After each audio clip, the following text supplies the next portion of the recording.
universo se desfaz. Não há outro nome comparado ao grande eu sou. E mesmo sendo com tudo que há em mim, confessarei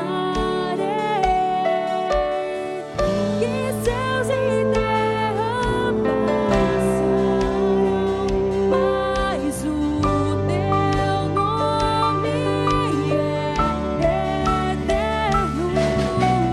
Todo joelho dobrará ao ouvir teu nome, teu santo nome. Todos se confessará, louvado seja o teu nome, teu santo nome.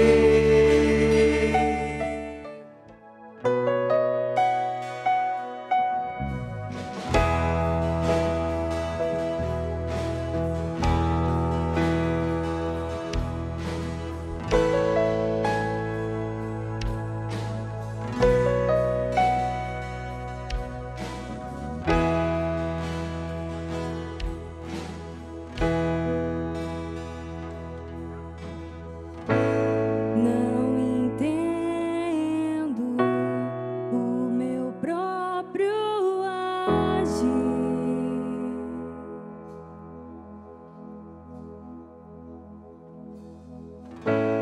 Sem tua graça, o que seria de mim?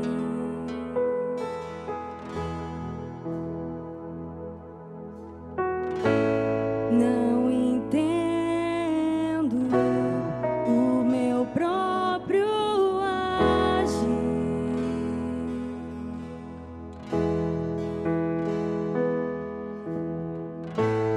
Sem tua graça, o que seria de mim, Deus? Pois o bem que eu quero fazer não faço, e o mal que eu não quero, esse sim acabo cometendo. Em meu ser militam carne e espírito, em uma guerra infindável, a qual eu não me rendo. Pois meu corpo já foi vendido como escravo, e não existe bem nenhum em mim, apenas o pecado. Mas eu sei que no tocante ao meu interior tenho prazer na sua lei. Tu és o meu amador, então liberta-me de mim. Eu quero ser a sua casa. Se você estiver aqui, eu sei, eu venço o pecado. Então enche-me de ti, até que não haja mais espaço. Pois quando estou em tua presença, o meu viver é transformado.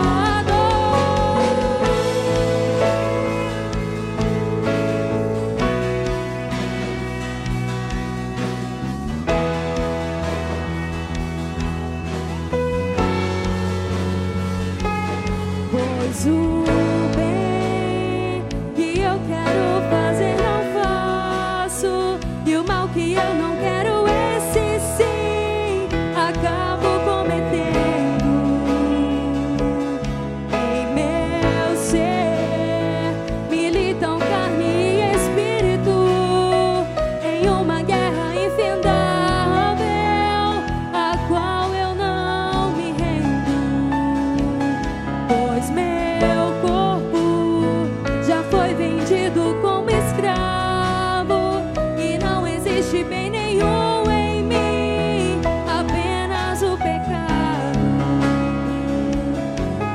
mas eu sei que no tocante ao meu interior tenho prazer na sua lei.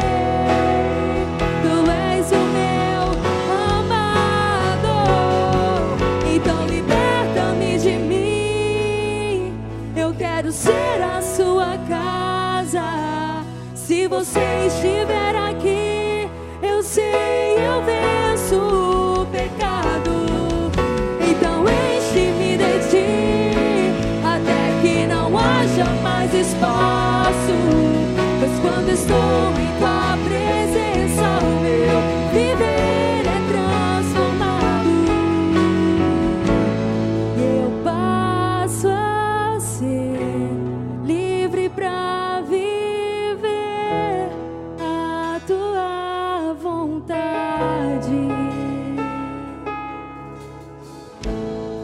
Ao te conhecer, todo o meu ser se enche de bondade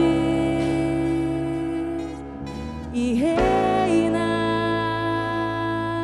o Espírito sobre a carne.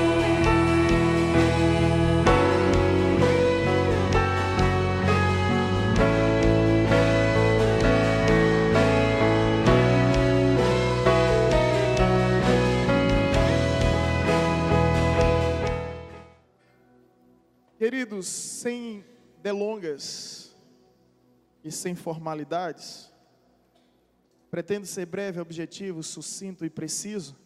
Para tanto, vou precisar que os irmãos, sentados como estão, abram a Bíblia juntamente comigo, no livro do profeta Amós, capítulo 7. Amós, capítulo 7.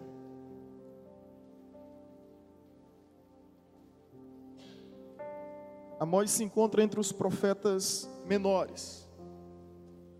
Você vai encontrar Oséias, Joel, Amós. O terceiro livro dos profetas menores é Amós. Oséias, Joel, Amós, Obadias, Jonas, Miqueias, Naum, Abacuque, Sofonias, Ageu, Zacarias, Malaquias. É o grupo dos 12 profetas menores. Os menores abandonados. Às vezes a gente nunca consulta esses menores, né? Mas Deus fala muito através dos seus profetas. E eu creio que Deus tem uma palavra de bênção para a sua vida. Amém? Eu creio que Deus tem uma palavra de cura. Eu creio que Deus tem uma palavra de libertação. Não somente para você que está aqui, mas para todos que estão nos acompanhando, todos que estão nos assistindo por meio da internet. Que Deus esteja abençoando a sua vida, que o seu coração esteja sensível à voz do Senhor que brada e esbraveja nesse lugar. Amós capítulo 7, versículos 7 e 8, quem encontrou diz amém, glória. Quem não encontrou diz piedade e misericórdia. Oh, que bênção, todo mundo encontrou. Amós capítulo 7, versículos 7 e 8, assim diz a palavra de Deus. Mostrou-me também assim, e eis que o Senhor estava sobre um muro, levantando a prumo, e tinha um prumo na sua mão. E o Senhor me disse: que vês tu, Amós? E eu disse: um prumo. Então disse o Senhor: eis que eu porei o prumo no meio do povo de Israel. Nunca mais passarei por ele. É forte essa palavra, meus queridos. É uma palavra de juízo de Deus sobre o seu povo, sobre uma nação que se encontrava corrompida, contaminada pelo pecado. Deus levanta Amós, e nesse mesmo capítulo 7 ele diz: eu não sou profeta, também não sou filho de profeta, mas o Senhor me chamou a profetizar. Ele era um homem da fazenda, um boiadeiro, mas de repente a palavra do Senhor veio ao seu encontro. Ele não surge, nem ressurge das escolas de profeta, que era muito comum. E é incrível que Deus tem seus meios, usa quem quer, da forma que quer, quando quer. Isso é extraordinário. E geralmente essas pessoas surgem justamente dos lugares que nem imaginamos. Assim como foi Jeremias, o homem do campo. Assim como foi Oséias, um padeiro, assim como foi Isaías, um magistrado, homens que não vieram da escola de profeta, mas ouviram a voz do Senhor e não se acomodaram, não viveram em sua zona de conforto, mas saíram para anunciar aquilo que viram e aquilo que ouviram.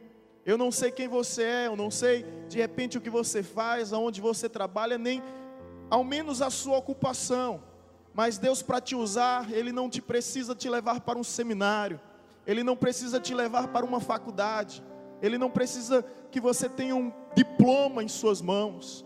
Basta tão somente a voz do Senhor vir ao teu encontro, basta tão somente o Espírito de Deus te escolher, porque Deus faz o que quer, na hora que quer, da forma que quer, com bem quem quer, com bem lhe apraz. Essa é a verdade.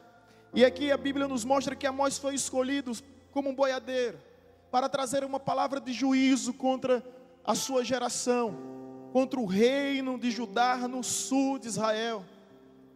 E o interessante é que havia um período de prosperidade, e justamente nesse período as pessoas tinham se tornado materialistas, os seus cultos tinham se tornado apenas rituais, e o povo estava distante de Deus, estavam completamente perdidos em sua vida promíscua, em sua vida pecaminosa.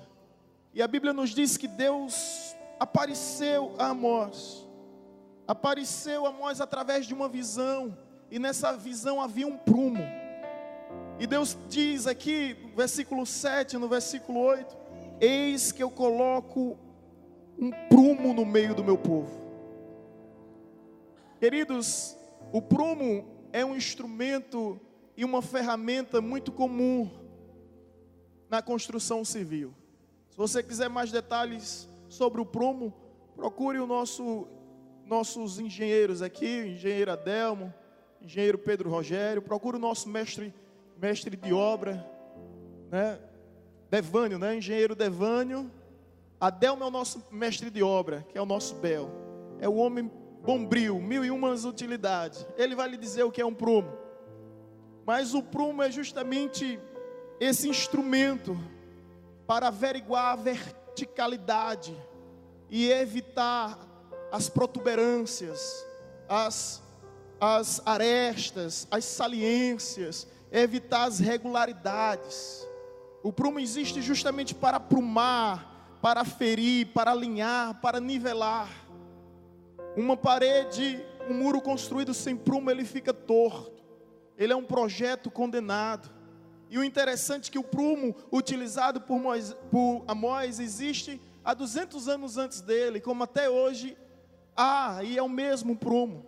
É incrível como esse instrumento e essa ferramenta é tão eficaz, ela é tão importante, ela é tão necessária, porque não há como construir. Se você conhece um pedreiro, ele vai ter lá nas suas caixinhas de ferramenta um prumo. Se ele não tiver, olha aí a imagem do prumo. Muito obrigado. Muito obrigado, meu Deus. Se ele não tiver um prumo, dispensa ele, que ele vai deixar a sua casa toda torta.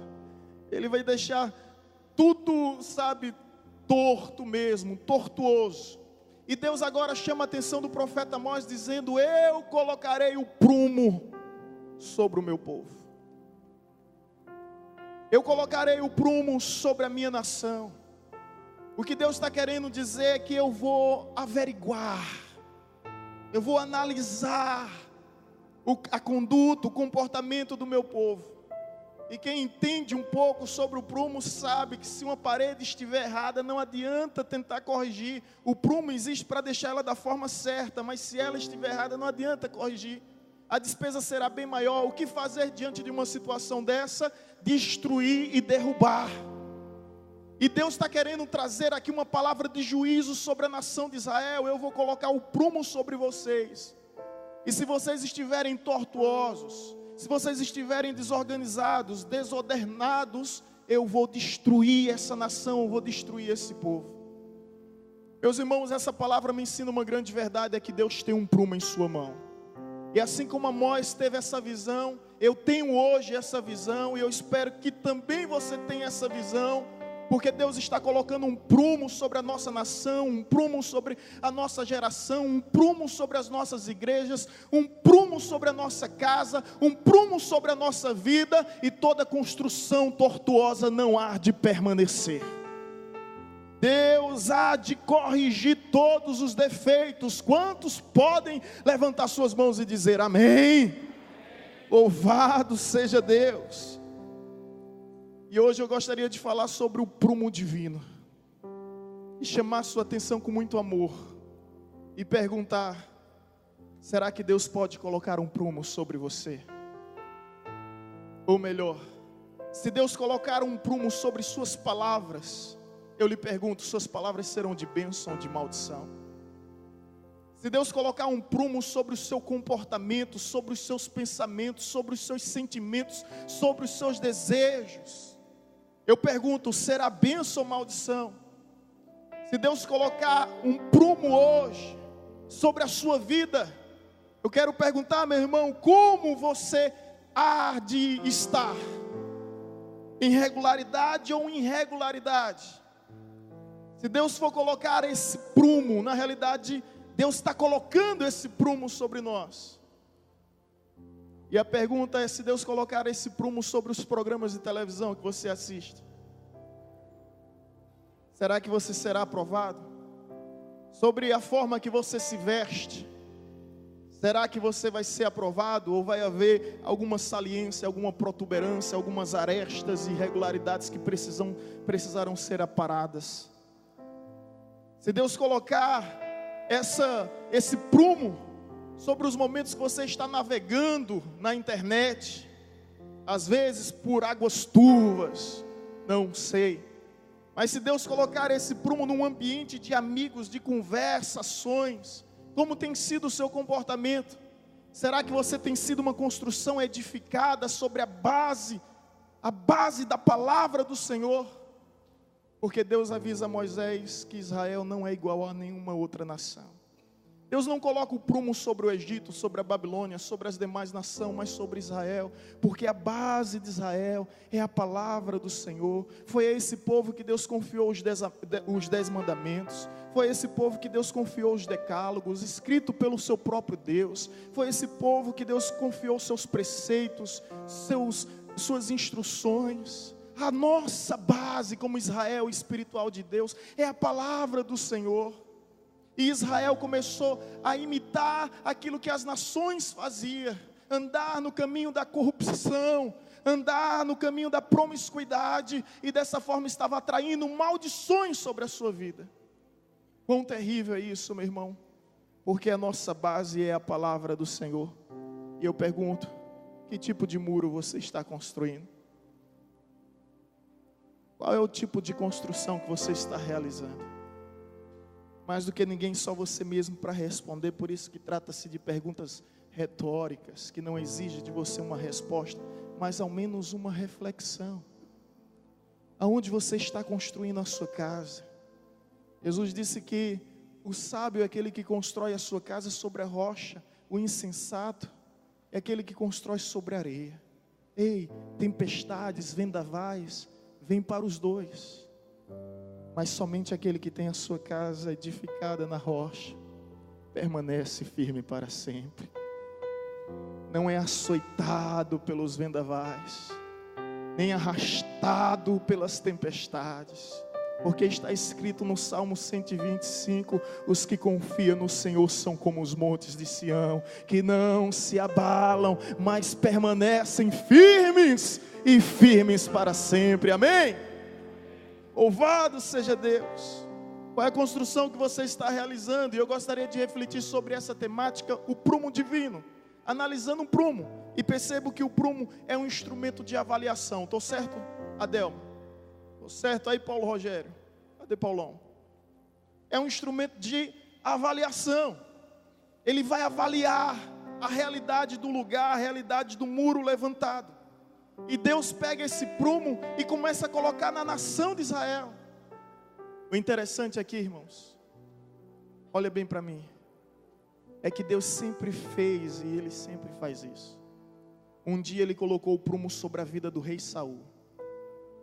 como se dissesse, aqui parafraseando por meio de conjecturas, somente para facilitar a nossa compreensão, eu vou colocar o prumo sobre a vida desse sujeito. E como foi que Deus colocou o prumo? O rei Saul tinha conquistado uma guerra, e cuidado diante das conquistas. Cuidado. Eu vi uma frase de Josué Gonçalves que dizia o seguinte: o líder sempre cai na área que ele se sente mais forte. É aí onde ele fica na sua zona de conforto. Então havia um momento de glória, de esplendor, de êxito, de conquista. E a nação de Israel, o exército de Israel ia celebrar essa conquista. No entanto, tinha que esperar o sumo sacerdote Samuel vir, chegar. Mas Saul, precipitado, se achando o rei da cocada preta, já viu essa expressão? Minha avó falava, minha mãe fala, eu vou falar e eu acho que meus filhos também vão passar para a posteridade. O rei Saul era rei, mas ele sentiu o rei, o bambambam. E aí ele começa a exercer uma função que não lhe pertencia. Quão perigoso é a gente tentar ser aquilo que Deus não quer que nós venhamos ser, aquilo que Deus não quer que sejamos. E essa foi sua tentação. Ele disse: o sumo sacerdote está atrasado, isso é horas. Vamos imaginar que naquela época existia, Santos Dumont não havia naquela época, mas já existia, vamos supor que existia relógio de pulsos, né? Mas isso é hora, até agora não veio. Então ele se acha no direito de fazer o sacrifício. E aí de repente, quando ele acaba o sacrifício, chega o sumo sacerdote Samuel e diz: o que é isto que tu fizeste? Prevaricaste contra o Senhor. Se tivesse sido obediente, Deus confirmaria o teu reino para todo sempre. Mas porque foste rebelde, hoje Deus toma o reino de ti e dará àquele que Ele já escolheu, o homem segundo o seu coração. Preste atenção aqui, irmão, em nome de Jesus. Eu vou falar nas minhas palavras. Seria mais ou menos assim, se eu estivesse narrando esse fato: que o sumo sacerdote Samuel chegou para o rei Saul e disse bem assim: olha, você foi desobediente, você perdeu, playboy. E a partir de agora, Deus escolheu o melhor do que você para ficar no seu lugar. Olhe para o seu irmão e diga: sempre há um melhor do que você. Oh, rapaz, fala mais alto: sempre há um melhor do que você. Em 94, dizem que Romário levou a Copa do Mundo nas costas, se tornou o melhor do mundo. Em 98 ele se lesionou, não pôde jogar. Mas em 2012, Luiz Felipe, colocou o prumo sobre Romário e disse: esse sujeito ele é bom, mas ele não agrega, ele desagrega. Não vou levá-lo para a Copa do Mundo. Não levou, mas trouxe a taça para a gente. Trouxe o campeonato mundial. As pessoas sempre estão colocando prumo sobre nós também, irmãos. E Deus coloca o prumo sobre o rei Saul, e ele não é aprovado. E a partir do momento que ele não é aprovado, o que é que acontece? Ele perde. Deus escolhe um melhor do que ele, segundo o seu coração, o rei Davi. Então tenha cuidado, meu irmão, porque você que tem sido um péssimo funcionário, a qualquer momento o patrão pode colocar um prumo sobre a sua vida. É verdade. Você que tem sido um péssimo cônjuge, a qualquer momento seu companheiro pode botar um prumo sobre sua vida. E se tiver tortuoso, meu irmão, vai desabar, vai desmoronar. O rei Assuero, não é isso que nós desejamos, nem profetizamos, mas é a realidade. O rei, se você não corresponder, meu filho, rapaz, se você não dá assistência, você favorece a concorrência. O rei Assuero chama sua esposa Vasti: meu bem, eu queria que você desfilasse. Vasti diz: não, eu não vou. Como é que é a história? Passou o prumo em Vasti, Vasti perdeu. Quem foi que entrou em cena? A rainha Esther. É complicado, mas eu quero te dizer uma coisa: em todo tempo nós estamos sendo avaliados, não somente por Deus, mas por todos os que estão ao nosso redor. Existe esse prumo, como instrumento e ferramenta de avaliação sobre as nossas vidas. E Davi viu que o rei Saul perdeu. E sabe qual é a consciência dele no Salmo 139? Nos versículos finais, 23 e 24, ele diz: sonda-me, ó Senhor, e perscruta os meus pensamentos, ver se há em mim algum caminho mau, e guia-me pelo caminho eterno. Olha só a sensibilidade, a sabedoria de Davi. Sonda-me, perscruta os meus pensamentos, eu quero ser sempre avaliado por ti, vê se há em mim algum caminho mau, e guia-me pelo caminho eterno. A realidade, meus irmãos, é que Deus está colocando um prumo sobre o seu povo, e não pense você que você é insubstituível. Tem gente que pensa que é insubstituível. Tem pessoas que pensam que ninguém poderá ocupar a sua função. E a história está repleta de casos de pessoas que assim pensaram e se deram mal, porque Deus tem o seu prumo sobre a terra e sobre o povo. O governo Dilma Rousseff, a nação brasileira, colocou o prumo sobre o governo de Dilma Rousseff. E ao colocar o prumo, ocorreu o impeachment. E o povo rejeitou a presidente. O povo colocou o prumo. Onde eu quero chegar com isso, eu não estou querendo entrar em questões políticas aqui. Estou querendo só chamar a tua atenção. Esteja atento, meu irmão. E um dia o profeta Amós teve uma visão sobre o prumo da nação. E Deus continua com esse prumo, avaliando minha vida, a sua vida, a nossa vida. Amém? Glória a Deus. Outra realidade sobre o prumo: é um instrumento, além de avaliação, é um instrumento de correção. Ele existe para corrigir. Há casos em que o prumo é colocado e dessa forma vai se corrigindo a partir dele, vai se trabalhando. E é incrível como a Bíblia nos diz em Hebreus capítulo 12, versículo 6, que Deus corrige ao filho que ama e açoita a todo filho que quer bem. O sentido da palavra disciplina é formar discípulo. E Deus está em todo tempo nos corrigindo, nos disciplinando para nos formar discípulo. E a Bíblia nos fala que a correção é para o bem, não para o mal, é para aproveitamento. Não é para desperdício, não é para te perder, é para te ganhar, não é para te distanciar, é para te aproximar. E ai do homem que não é corrigido por Deus. Eu uso como exemplo nesse quesito aqui a vida do próprio rei Davi, já que eu citei a vida do rei Saul. Rei Davi. O rei Davi, houve um dia que Deus colocou o prumo sobre o rei Davi. E o negócio não foi bom não, irmão. O negócio foi ruim, viu? A espada veio sobre a família de Davi. E Davi é uma referência extraordinária, como adorador, mas como um pai, como um líder da sua casa. Ele é um fracasso total.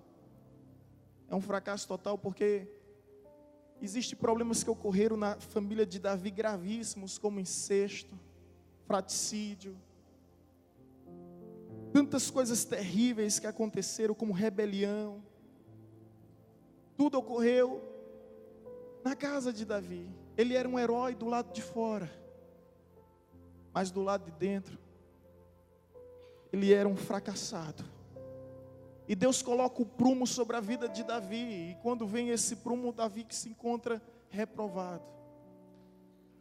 Reprovado pelo Senhor. Mas o prumo ele veio não nesse aspecto para destruir, mas para corrigir a vida do rei Davi.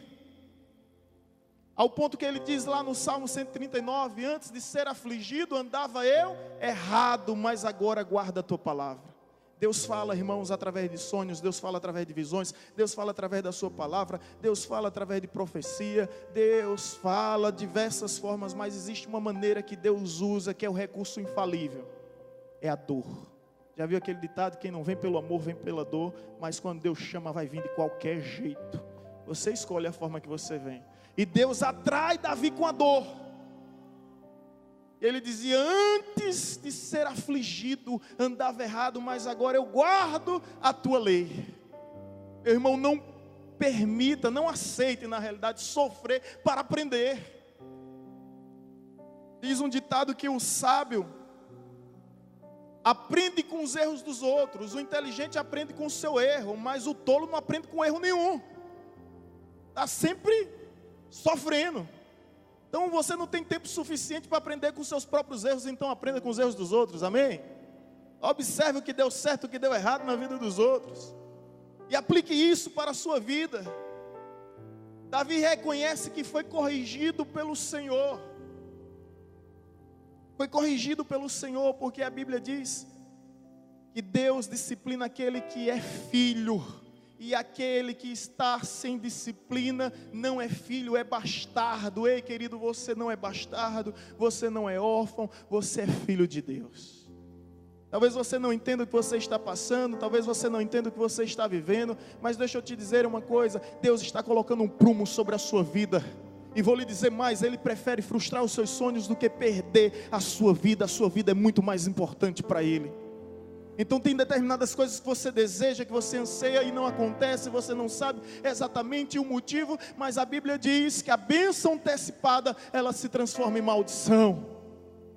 Ela se transforma em maldição, você ainda não está preparado. Em 1997, era isso, meu Deus do céu? Era justamente isso. Foi nessa época que eu conheci Vanessa, 1997. Minha mãe realizou o sonho da minha vida, que era ter uma moto.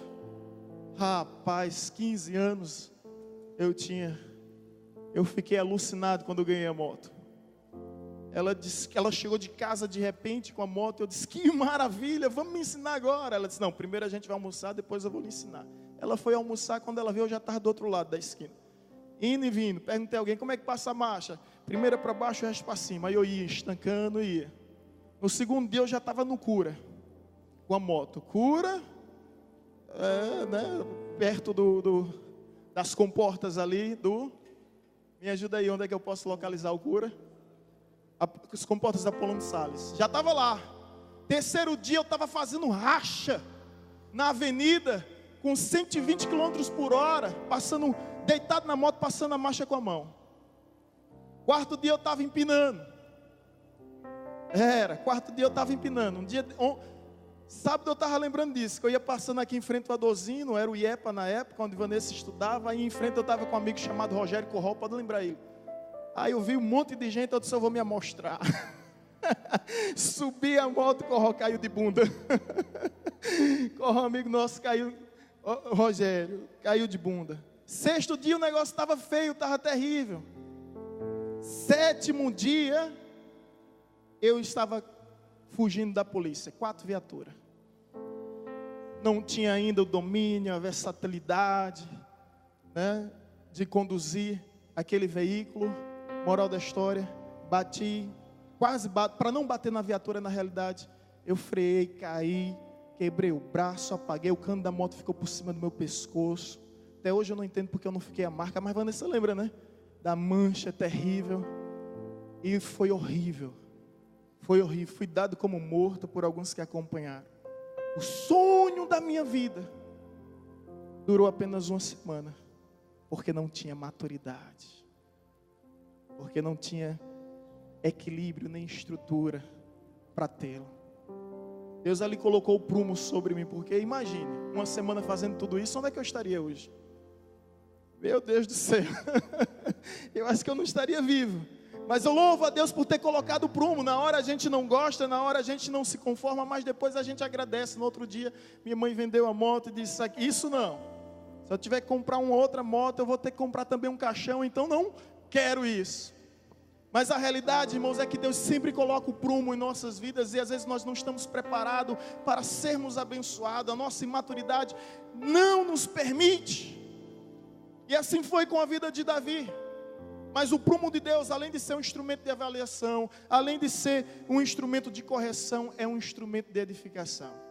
E aqui eu quero falar sobre Salomão. Perceba que eu estou falando sobre a tríade real de Israel: Saul, Davi e Salomão. E quando eu falo de Salomão como instrumento de edificação, porque você coloca o prumo lá, né? E você vai juntando, e a partir dali você vai averiguar, analisar, e você vai ter exatidão precisa, né, da verticalidade do muro. Então Salomão é algo interessante. Salomão edificou o templo do Senhor. Salomão edificou os palácios reais e os palácios da nobreza. Salomão edificou toda a nação de Israel, mas Salomão não edificou sua própria vida. E o que eu aprendo com Salomão é algo muito importante, irmãos. Porque às vezes nós estamos tão envolvidos com a obra de Deus e esquecemos que nós somos a maior obra de Deus. Por isso que a Bíblia diz: tem cuidado de ti mesmo e da sã doutrina. Mas antes de cuidar da doutrina, eu tenho que cuidar de mim mesmo. Às vezes esse espírito de Marta nos envolve. A gente sempre está preocupado com as realizações e nos esquecemos de Maria, que se preocupa com o relacionamento. Você lembra dessa história? Onde Jesus vai visitar a casa de Maria e Marta. Marta está lá nos seus afazeres, extremamente ocupada, e Maria sentada aos pés dos mestres, ouvindo a voz da sabedoria. Marta inquieta diz: Senhor, será que não se incomoda? Porque enquanto eu estou trabalhando, minha irmã está aí de boa, não fazendo nada.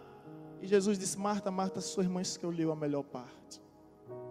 E que melhor parte é essa? Não viver de realizações, mas viver de relacionamento. Salomão foi um homem de grandes realizações, mas pouco relacionamento com Deus. Muito pouco relacionamento com Deus. E eis o grande problema, porque às vezes nós estamos tão envolvidos com a obra de Deus que esquecemos do Deus de toda a obra. Queremos que as coisas aconteçam, mas esquecemos que o mais importante é as coisas acontecerem em nós, antes de através de nós. E eu digo a você que a vida de Salomão, por ser o homem mais sábio do mundo, o homem mais próspero da sua época, foi uma ruína, foi uma desgraça total. Por que eu digo isso? Porque quando ele vai dar um conselho no último livro, ele escreve Cantares na flor da idade, depois ele vai escrever Eclesiastes já no fim da sua idade, Provérbios no meio dos seus dias, Eclesiastes no fim dos seus dias, e ele vai dizer um conselho para os jovens, Eclesiastes 12:1. O que é que ele vai dizer para os jovens? Lembra-te do teu Criador nos dias da tua mocidade, antes que venham os maus dias, os quais dirá: não tenho nele nenhum prazer. Sabe por que ele está dizendo isso? Porque ele está externando a sua complexidade, seus traumas, suas frustrações, suas decepções. Ele está pensando: eu poderia ter feito tanto com Deus e por Deus e para Deus, mas não fiz. Apesar de ter construído obras enigmáticas, suntuosas, magníficas, exuberantes, extraordinárias. Lembra-te do teu Criador nos dias da tua mocidade, antes que venham os maus dias. Eu já contei isso aqui até recentemente, eu acho que foi no Congresso dos Jovens. Eu estava lavando roupa no seminário, e aí veio um senhor que era pastor de uma igreja chamada Renascer, em Recife, e nos finais de semana ele ficava na capela do seminário realizando os cultos. E esse senhor, ele me viu e disse: jovem, qual é a sua idade? Os irmãos sabem que eu me converti com 18 anos, 1 ano e 2 meses depois eu já estava no seminário. Então, fui muito cedo para o seminário, passei 4 anos. Com o primeiro ano, 1 ano e 8 meses no seminário, eu já estava cuidando de gente, lá em Garaçu. Pegava 12 ônibus para a Vanessa ir comigo, era 12 ônibus. Dormia em banco de igreja, disputava o sono com morcego e com muriçoca. Era algo terrível. Às vezes os irmãos esqueciam de me convidar para almoçar, eu comia as pipocas das crianças. Teve um dia, né? Isso não aconteceu muito não, mas aconteceu umas 3 ou 4 vezes dentro de um período de 8 meses. Os irmãos esqueceram de chamar o missionário para almoçar, e eu disse: valei meu Pai eterno, e agora? Aí eu lembrei das pipocas das crianças. Aí eu lembrei de Davi. Davi, quando estava com fome, ele pegou os pães dos sacerdotes, não teve problema nenhum. Eu disse: Senhor, eu vou invadir a pipoca das crianças. E ali pipoca doce, pipoca salgada, pense numa unção. Pense numa unção, pregava como uma maravilha, eu não coloquei a culpa em ninguém, não fiquei com trauma. Simplesmente eu dizia: Deus, eles não esqueceram, é o Senhor colocando um prumo na minha vida. Eu sei que o Senhor está colocando um prumo na minha vida.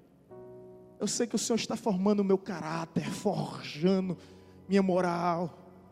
Eu sei disso, então não vou ficar traumatizado com mimimi, me vitimizando, como muita gente faz, né? Fica se vitimizando. Não, eu sei que o Senhor está me tratando. Eu sei que o Senhor está me tratando.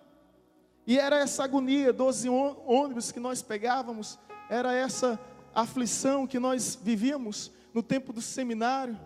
Não era fácil, é isso que eu quero lhe dizer. E aquele senhor me viu lavando as roupas, ele se aproxima e diz: qual a sua idade? Na época eu disse: olha, eu tenho 20 anos. Ele tinha uns 50 e pouco, eu não me recordo exatamente. Ele disse: eu daria tudo o que tenho para estar no seu lugar. Eu ouvi o chamado de Deus quando tinha 25 anos. Eu disse: não, Deus me chamou quando eu tinha uns 45. Eu voltei.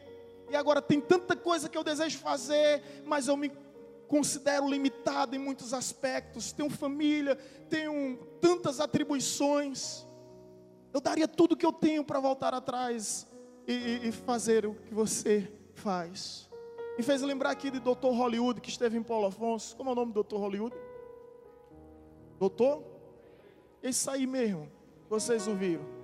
Greg, parece a unção do sapo para falar, pronunciar Greg. Ele disse algo interessante. Ele disse que os seus contemporâneos aceitaram o chamado de Deus, viveram o chamado de Deus e eram felizes por isso. E sua maior frustração era por não ter aceitado o chamado de Deus. Ele é um médico renomado, conhecido no mundo todo, respeitado, aplaudido, ovacionado, venerado, mas tem uma frustração no seu coração: ter dito não para o chamado de Deus. Ter dito não. Eu não me esqueço dessas palavras, porque são justamente as palavras do rei Salomão. Que palavras são essas? Lembra-te, ó jovem, dos dias da tua mocidade, antes que venham os maus dias, os quais dirá: não tenho nele mais prazer. E assim foi com a vida de Salomão. E quando ele tem a oportunidade de escrever um salmo, entre os salmos que ele escreveu, ele faz o Salmo 127. Se o Senhor não edificar a casa, em vão trabalha os que a edificam.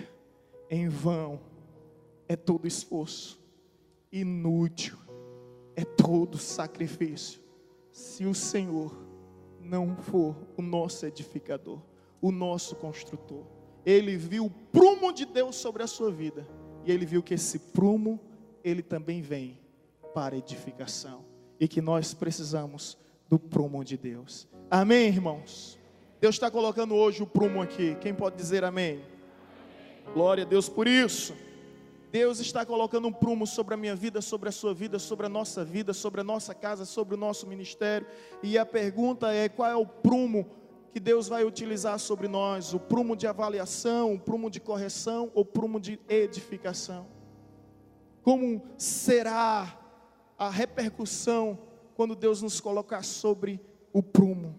A Bíblia nos diz o seguinte, em Provérbios 3:6: reconhece o Senhor em todos os teus caminhos, e Ele endireitará as tuas veredas. A Bíblia nos diz em Isaías 45:2-3: eis que irei adiante de vós, endireitarei os caminhos tortuosos. Olha que coisa linda. Eu não sei o que está torto na tua vida, eu não sei o que está errado, não sei quais são as saliências, as protuberâncias, as arestas, mas de uma coisa eu sei: o prumo de Deus está sobre nós, para corrigir todos os defeitos, para corrigir todas as falhas, para corrigir todas as imperfeições. É sobre esse prumo, ou melhor, é sobre esse alicerce, sobre essa base, sobre esse fundamento, que eu quero construir a minha vida. Fazendo da palavra o meu alicerce, e fazendo do Espírito de Deus o prumo, que vem me guiar, que vem me conduzir. E não importa o que vão dizer, não importa o que vão pensar, não importa as especulações que haverão, o que importa é ser guiado pelo Senhor, é ser guiado. Amós teve uma visão, eu posso hoje ter essa visão. Há um prumo sobre a evangelizadora, há um prumo sobre a minha vida, sobre a sua vida, sobre a nossa vida. E o que a Bíblia fala sobre esse prumo é porei um prumo no meio do meu povo, e se não estiver tudo certo, o texto diz, não passarei mais por ele. Eu pergunto, é isso que você quer para a sua vida? Que Deus não lhe visite mais, que Deus não lhe alcance mais. Se Deus colocar um prumo sobre nós, e se não estivermos no centro da sua vontade, Ele nunca mais passará por nós. Assim foi com Saul, assim foi com Judas, e assim com tantos outros que brincaram com Deus. E a Bíblia diz, não vos enganeis, de Deus não se zomba. Aquilo que o homem semear, isso ele colherá. Quem semeia na carne, colhe na carne. Quem semeia no Espírito, colhe no Espírito. Amém? Você pode se colocar em pé em nome de Jesus. Ministério de louvor, por gentileza. Olha para o teu irmão e diz, há um prumo sobre a tua vida, meu querido. Não se esquece que sempre há alguém melhor do que você, tá? Só para lembrar, sempre há alguém melhor do que você. Ministério de louvor.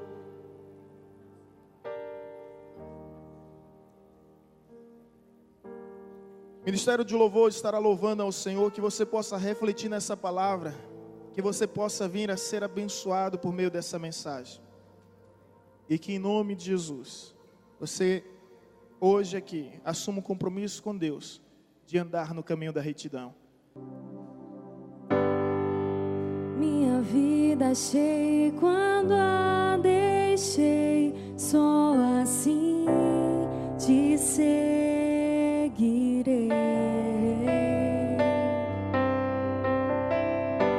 Negando meu eu pude contigo andar, carregar minha cruz para o adorar, andar em tua direção e para os lados não me desviar de ti. Leva-me contigo, sou a sua herança.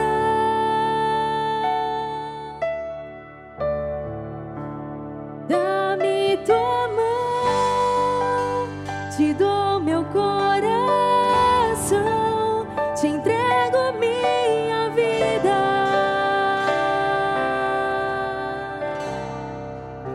Derrama a unção,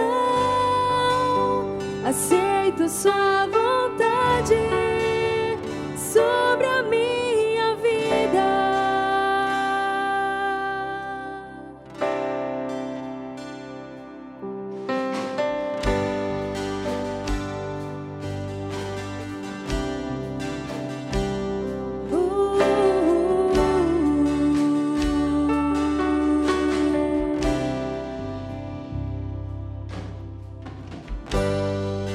Minha vida achei quando a deixei, só assim te seguirei.